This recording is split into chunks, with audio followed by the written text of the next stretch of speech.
Komið þið sæl. Við sjáum hér á yfirlitskortinu djúpamikla lægð langt suður í hafi. Hún kemur til með að vaxa og sameinast lægðinni sem hefur verið hér suðaustur af landinu á þriðjudag. Fyrst ætlar hún að bera mikla rigningu og hita yfir Bretlandseyjar. En það er áfram svipað veður hjá okkur má segja. Það er þessi svona austlæga átt sem er ríkjandi. Það er hlýtt loft yfir landinu en þó sjáum við á þessu hitasviðskorti að það kólnar svolítið þarna norður af landinu og með norðaustur ströndinni á morgun. Þetta er þó ekki tiltökumál þannig. Það er ennþá hiti svona að 10-11 gráðum með norður ströndinni. Það rignir áfram á morgun norðan og norðaustanlands. En verður svona bjartara yfirleitt hér á vestanverðu landinu. Á þriðjudag er útlit fyrir að verði að mestu leyti þurrt hér á landinu öllu, en hins vegar er spáin frá því í gær sem að gerði ráð fyrir sólskini á öllu landinu örlítið breytt og nú er svona skýjað með köflum eða alls skýjað í flestum landslutum.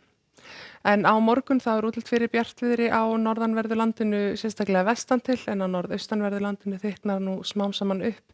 Áfram súld við norðaustur ströndina og til suðurs á Austfirði og síðan hér með suðaustur ströndin er áfram svolítil súld en svo dregur úr henni þegar við förum til undir Vatnajökul og með suður ströndinni. Það er útlit fyrir bjartviðri á vestan og suðvestanverðu landinu og hitatölurnar verða nú líklega hæstar þar, en það er líka alveg útlit fyrir að verði talsvert hlýtt á norðanverðu landinu og svona þar sem að sólin er að stinga sér niður. Það hins vegar styttir upp og rofar jafnvel aðeins til á austanverðu landinu annað kvöld. Á þriðjudag þá er nú svona víðast hvar bjartviðri eða allavega þurrt á landinu. Eins og segi þá er nú svona útlit fyrir að sé jafnvel skýjað með köflum einhvern hluta dags eða alls skýjað, en mér sýnist á öllu að sólin ætli nú að ná að brjótast í gegn og sýna sig í flestum landslutum. Það er áfram svipað hitastig á landinu og áttin svona megninu til norðurlæg en víðast hvar mjög hæg. Á miðvikudag þá gengur þessi djúpa lægð sem er langt suður á landinu, þá verður hún komin hér svona djúpt austur af landi en skilin frá henni ganga á land síðdegis á miðvikudag. Það hvessir með suður ströndinu og suðaustan til, gæti orðið alltaf 15 metrar á sekúndu í meðalvindhraða og það er þá orðið of hvasst fyrir til dæmis hjólhýsi og hestakerrur.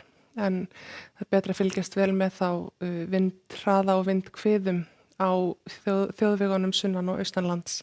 Þetta úrkomssvæði fer síðan hérna til norðurs og yfir til vesturs og það má alveg búast því að það verði einhver væta í flestum landslutum. Þetta kerfi fer síðan hratt til norðurs, skilur eftir sig úrkomu á Norðurlandi á fimmtudag, en svo dregur smám saman úr henni þegar líða tekur á daginn. En ef við bregðum okkur aðeins til Evrópu, þá er nú svona þessi mikla rigning og rigningaspá sem er fyrir Bretlandseyjar kannski helst í fréttum, sérstaklega fyrir Írland og vestanvert Bretland. Það er sól og blíða víðast hvar annars staðar í álfunni en farið að hlýna allverulega í suður Evrópu. Það er hæð sem að ræður ríkjum, það er flæði frá Afríku og upp til Evrópu af mjög hlýju lofti og röku og það má búast því að það verði hiti svona 35 og jafnvel 40 gráður mjög víða í vikunni. Það er líka ansi heitt í Bandaríkjunum, sérstaklega norðaustan til og svo þetta þegar við förum yfir til vesturstrandarinnar.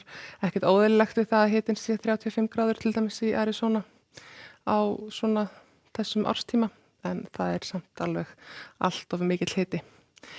En það er á morgun svona útlit fyrir að það stytti upp þegar líður á daginn á austanverðu landinu en verði súld eða rigning fyrripartinn, en bjartviðri í öðrum landslutum og áttin svona yfirleitt norðlæg eða breytileg og ekki mjög hvöss. Verið sæl.